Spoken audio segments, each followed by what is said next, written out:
No, that's wrong. Dixie Diamonds 165. Metz, Isabella Falls, Dixie, 9 p.m. Balloony's re-establishment of Z's telepathic link gave Z's human and animal friends a joyeux eye view of Pilattre, Pierre Cochon, and Jean de Saint-Remy as the DGSE agents escorted her and Rosier from cell 22 to the elevator where Saint-Remy used her key to summon a car. After a short wait, the door slid open and Saint-Remy motioned her electronically tagged prisoners in before she and Cochon followed.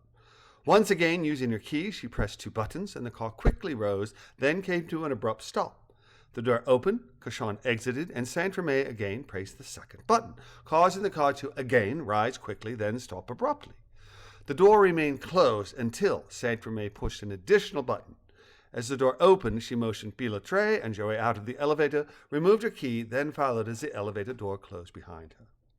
Clear of the elevator, the trio found themselves in a room that shared the elevator's 1.8 by 1.5 meter dimensions and held a single exit door that also required both key and a security code to open.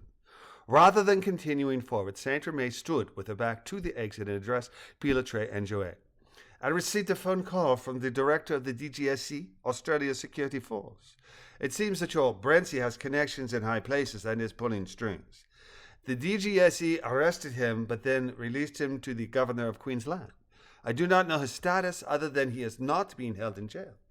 I tell you this in confidence and will deny any repetition of what I just said. I merely wanted to alert you to your nemesis status. Turning to the door, inserting her key, then punching the keyboard, Saint-Remy motioned them out of the claustrophobic antechamber. Entering another small room, they were met by an armed guard to whom Saint-Remy nodded, then said, Rosier and Habanere? Nodding in return, the guard said, Of course, director, then pulled 2 boxes from beneath his desk and placed them in 2 coats on the countertop. Saint-Remy nodded thanks before turning to her prisoners and saying, Your personal items, as she gestured at the boxes and coats. Placing her security badge on an electronic reader and inserting her key, she again punched the keyboard, which opened the exit door.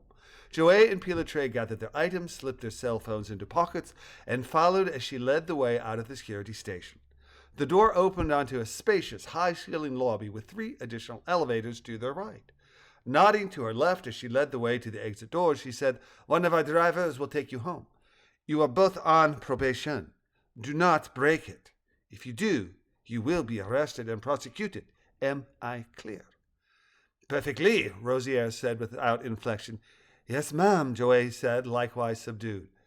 Leading the way out of the building and to the curb, Saint-Remy said, While it is clear that you have been injudicious and bent important rules, it is also obvious that you have been deceived. I take none of your infractions lightly, but given the incredibly odd circumstances, you have earned some leeway. It is my ardent hope that you have not lied to us. You must, however, stay on the straight and narrow from here forward with all things reverend due, and you must contact me immediately if you again have telepathic encounters. Is all of this clear? Injudicious, adverb, without good judgment or sense. Infraction, noun, law, a violation or infringement of a law or agreement. It is, Rosier said as Joey nodded. This is your car, Saint-Remy said as a nondescript 4-door Renault Clio pulled to the curb beneath the building's overhang. Opening the Clio's rear door, she said, Go home, adding, And Happy New Year, as Joey entered the car with Pilattre following. Shaking her head, she closed the door, turned her back on them, and returned to the building as the Renault pulled away. The driver, looking in his rear view as he pulled away from the curb, asked, The Université? No, Pilattre replied, just beyond. Drop us at La Carillon. We will walk from there, as they began their journey homeward.